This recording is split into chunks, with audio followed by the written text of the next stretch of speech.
আসসালামু আলাইকুম এভরিওয়ান। কি অবস্থা, কেমন আছো তোমরা? নিয়ে আসলাম চাচাতো বোনের মিথ্যা অপবাদ গল্পের দ্বিতীয় পর্ব। আর যেখানে মা বাবাই বিশ্বাস করে নাই, সেখানে নেহা তো দূরের কথা। আর থাকবো না এই শহরে। আজ রাতে ঢাকার উদ্দেশ্যে রওনা দেব। আমি বারবার পিছনে তাকাচ্ছিলাম, এই বুঝি নেহা ডাক দিই, কিন্তু না, নেহা আমার দিকে ফিরেও তাকালো না। হায়রে দুনিয়া, কেউ আমার থেকে সত্যটা জানতে চাইলো না।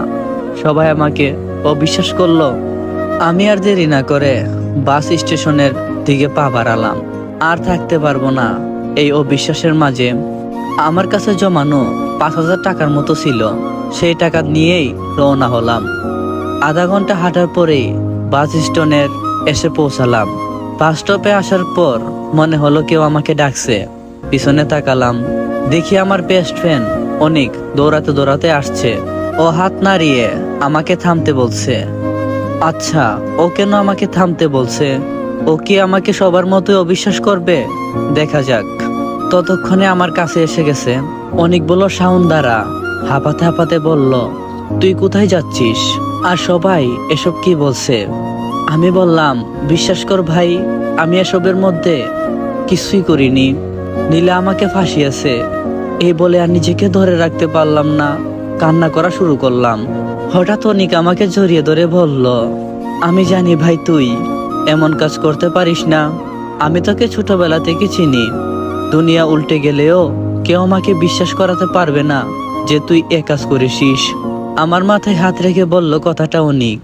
আমি অবাক হয়ে ওর মুখের দিকে তাকিয়ে আছি। হায়রে বন্ধুত্ব, যেখানে বাবা মা এবং কি প্রেমিকাও বিশ্বাস করলো না, সেখানে বন্ধু আমাকে জড়িয়ে ধরছে। হয়তো এজন্যই সবাই বলে বন্ধুত্ব এমন একটা জিনিস যার গুরুত্ব সবাই দিতে পারে না।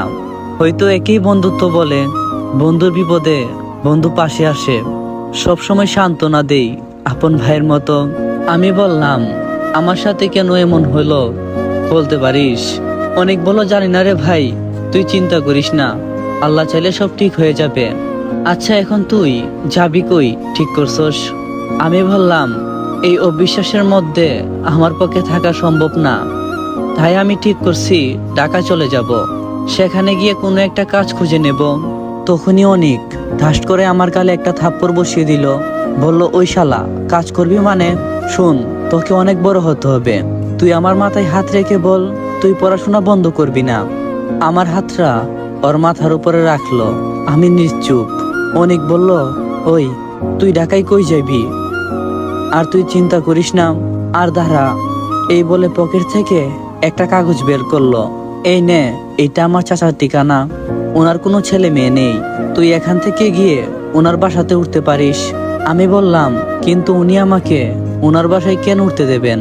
অনেক বলল, আরে দূর শালা, তুই শুধু যা, বাকিটা আমি ম্যানেজ করে নেব। উনি আমায় নিজের ছেলের মতোই ভালোবাসেন আর বিশ্বাসও করেন। আমি ওনাকে সবকিছু বুঝিয়ে বলবো, তোর কোনো প্রবলেম হবে না। উনি তোকে ঢাকায় ভালো একটা কলেজে ভর্তি করে দেবে। আমি ভেবে পাচ্ছি না, ভাগ্যিস এমন একটা বন্ধু ছিল। আমি ওকে কি বলে ধন্যবাদ দেব তার বাসায় খুঁজে পাচ্ছি না। আমি বললাম, ভাই, তোর এই উপকার আমি কখনো ভুলবো না। তোকে অনেক ধন্যবাদ। অনেক বলল, ওই শালা, বন্ধুর মাঝে আবার কিসের ধন্যবাদ? আর শুন, এই বলে ওর মানিব্যাগটা বের করলো। ধর, আমার কাছে 3,000 টাকা আছে, এইটা রাখ, পরে কাজে লাগবে। আমি বললাম, না ভাই, লাগবে না, আমার কাছে আছে। অনেক বলল, দূর শালা, ধর বলছি, পরে বড় লোক হয়ে আমাকে ফেরত দিয়ে দিস। আমি ওর কথাটা শুনে হাসতে লাগলাম আর ওকে জড়িয়ে ধরে বাচ্চাদের মতো কান্না করতে শুরু করলাম। অনেক বলল, দেখ ভাই, আমাদের রব আমাদের প্রতিক্ষণেই পরীক্ষা নেই। ধরে নে, এটা তোর কোনো একটা পরীক্ষা।